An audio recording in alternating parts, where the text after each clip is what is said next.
Hi, I'm here next to Barry P. Foley from America, and I would like to ask you a few questions. Is that okay? We love to. What are the highlights of last year for you?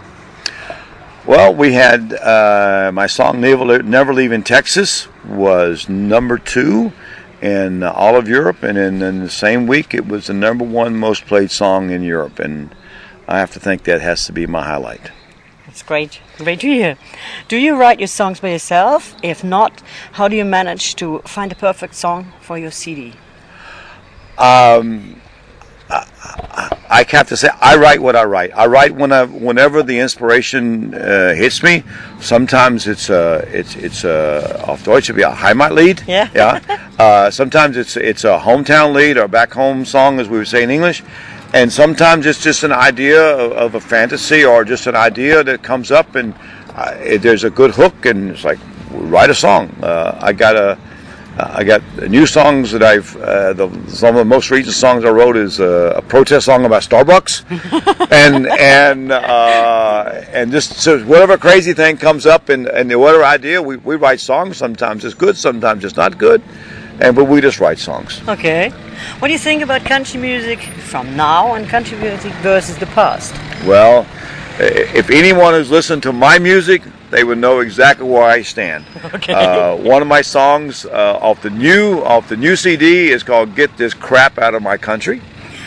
And it's basically my protest about having rap music, rap artists and stuff contributing to the songs. Okay. The album before that had a song called "Radio on Trial," about taking radio to court for playing the crap that they're playing and not playing real country music. So I'm very opinionated in where the music is going. And then there's a line in "Get This Crap Out of My Country" says, but we've been down this road before, and we got faith in Alan Jackson and Brad Paisley that it's still got a chance. Wait, I love it. Most careers don't last as long as yours, because I know you're a bit longer on country music market. Yeah. So what gives you the power of endurance? We just play music because we love music. We play music. I've been playing 40 years on the stage. We play music just to play music. I went almost over a 20-year period where I didn't write any songs because my job was more important and it stills the creativity. But since then, so that time frame, I've probably written 120 or 30 songs since I quit working and had other responsibilities so much, and I can focus on the music. So, but the bottom line answer is we just love to play music. Okay. What was the most enjoyable compliment a fan has ever given to you? That's a hard one. Why? Basically just simply saying that they love the originality.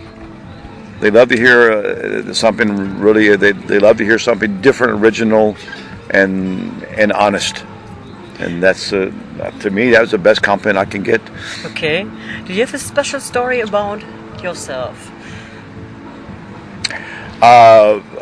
My family comes from Ireland in the year 1670, and that same family roots has been in my county, my Landkreis, for 300 years. Okay. And I come from a big family, and there's lots of music in the area, but none that was directly my family. So my desire to want to sing drove my need to want to play guitar so that I could have someone to accompany myself, and it just kind of grew from there. And I started playing music in 1970. And the first musician I learned was Johnny Cash. So I always tell people, I've been playing Johnny Cash music for 43 years. I love Johnny Cash. And we just take it from there. That's great. What do you think about today's music industry in country music? The industry has gotten, as I know it, it's really, it's always been hard for a new artist to come into industry. And now, because of the digital age, it's gotten even harder for an artist to have any chance to ever get do financially well, because of the record labels now go as far as taking part of their tour money and their merchandise money and all this kind of thing. So yes, it's called the 360 system. Wow. And then you sign as a label. You don't sign for maybe one album or two albums. You sign for maybe 4 singles, and if you don't break out in 4 singles, you're gone. Okay. And it's really, really tough on a new artist. Okay. Really tough on a new artist. If you had the chance to change something about the music industry, what would it be? It would be that what's currently in the country music is the fact that the radio stations are afraid to play anything that doesn't stay in such a mainstream. They're so afraid that a person might change the station because there's a song they don't like. So what then happens is every song starts to blend together, and every male singer, every female singer sounds alike. In the golden ages of country music, to be somebody, you had to have that distinctive voice. Example, when you hear a Johnny Cash song, and within a matter of seconds, you know it's a Johnny Cash song. Same with Waylon Jennings, same with Merle Haggard, same with Buck Owens, same with any of the legends. Yeah. Whereas I remember hearing Andy Griggs one day, and he's nobody now, but when he was a big star, and I thought, oh, Travis Tritt has a new song. And I go, oh, it's Andy Griggs. It sounds like Travis Tritt. Everybody, and now with Luke Bryan and this person and that person and this person, they all sound the same. Yeah. Okay. How much creative control do you have about your music? 100%. Oh, that's great. No one controls me in any form. I am totally as independent can get. That's great. That's great. What is your favorite song among all the songs you have recorded, and what is the story behind it?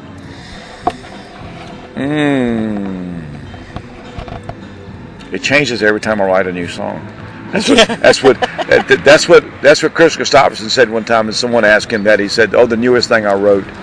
I have a lot of personal songs. I wrote a song for my daddy, being a factory man, and he heard it before he died.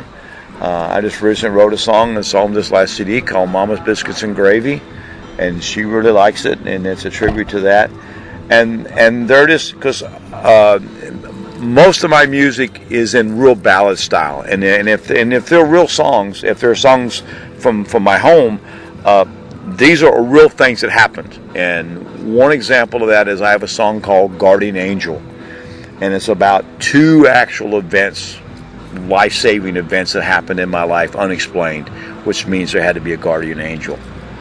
And that's about the most chilling thing I've ever written. Yep. And on that one I didn't even really sing. I more or less just talked, and I had the singer sing in the background on it. Okay. Yeah. So when you have time off, what do you do to relax? Music. Music never stops. Music never bores me. Music never. I have all my guitars all hanging up. If I want to grab something, if I got 5 minutes to do nothing, I grab a guitar. I play a song. I play a lick. I work on something new. I have an 800 song playlist. It's really a 900 song playlist. And I add about 60 new songs every year that I learn, and plus, in addition to those, I write. Yeah. And so I'm always looking for fresh music, for new things to add to my repertoire. Okay. Things that interest me, but the other part is I don't play anything I don't like. Yeah, that's right. People ask me sometimes, "Oh, you love this?" And I said, "Well, actually, I learned many things. I'll be 60 here in July." And one thing that I clearly know, that the songs I did not like when I was 18, I still don't like. Nothing has ever changed to change this process. That's great. So where, for the people who don't know you, where can they find you? On internet? They can. If they can't find me, they're not looking. I am on every place. I'm in Reverb Nation. I'm on Facebook. I'm on MySpace. Sell my stuff through CD Baby. They can find me on every iTunes in almost every country in the world. They can find me on Amazon about every country in the world. I'm on any place I can list my stuff for free, because I will not pay a promoter. I will not pay a distribution system. I am that independent, and that's just who I am. That's nice. What would you tell young artists to do or not to do when they start in country music? Work their butt off. Learn to. This is. I always got. I love this advice from Waylon Jennings. Is learn the craft. Learn the craft. Don't just go grab a dozen songs from the latest charts.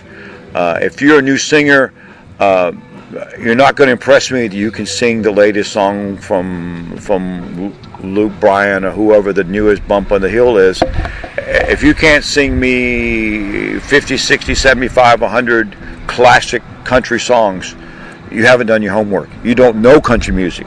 There's a song I wrote, I was going to do today and I didn't. A song I wrote called "Which Mr. Cash Do You Know?" Because everybody's a big Johnny Cash fan. And as I told you before, I've been playing Johnny Cash music for 43 years. And here's a man with so many personalities. And then, so you have those people who know, as it says in the songs, do you know the JR, which was his real name, who watched his brother die? Do you know the John R., who was an Air Force spy? Do you know the Cash?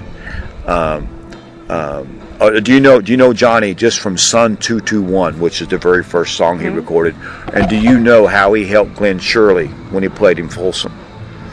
And if you don't know those things about Johnny Cash, you don't know Johnny Cash. Yeah, that's right. And then the other part is, if you don't know the man in white, you don't know the man in black. That's right. When he took the gospel road to bring the young people back, he's a walking contradiction. He likes to brag, and if you don't know that, you know nothing about the ragged old flag. Yeah, right. You have all these things because Johnny Cash, my best friend in music, particularly, he's a walking, talking Johnny Cash expert, Marty Wolf, Bert Wolf, who lives very close to here and didn't make it today. We always talk Johnny Cash and about the different characters and who knows what. And what drives the song is this whole thing that starts out that every week there's a new tribute band. Yeah. And these guys have played Johnny Cash music for how long? 6 months? And they think they know how to play Johnny Cash music. You don't learn how to play Johnny Cash music in 6 months or a year or 2 years or 3 years. When you've got 100 Johnny Cash songs in your repertoire and you how to really play the boom chicka boom, that's part of doing your homework and part of learning the craft. And it's just not just Johnny Cash, and understanding who influenced Johnny Cash and the sounds you hear with Johnny Cash. That's great. Yeah. And the last word for you, what would you tell the people in country music? Feel free to say anything. Oh, I love country music. That is my heart and my soul. I love it. When I hear a great country song, it doesn't make a difference if it's a new artist, an old artist, or somebody I've never heard of, or an independent artist, and I still get chills. I still get goosebumps. And then on the other side of that, it disappoints me so much when I maybe go buy an album of a new hot shot Pimple of the Month singer in Nashville, and I listen to the entire album and I go, that's the best they got. They spent $250,000 recording this. And then you go pick up some independent artist from Texas and you hear the songs and then your hair just starts crawling up and down your back because the songs are so intensely great. So it's all out there. I love country music, and but I am opinionated. It was nice talking to you. Thank you very much. Thank you so much. We appreciate it. Okay. And we love country music. Okay, thank you. Okay.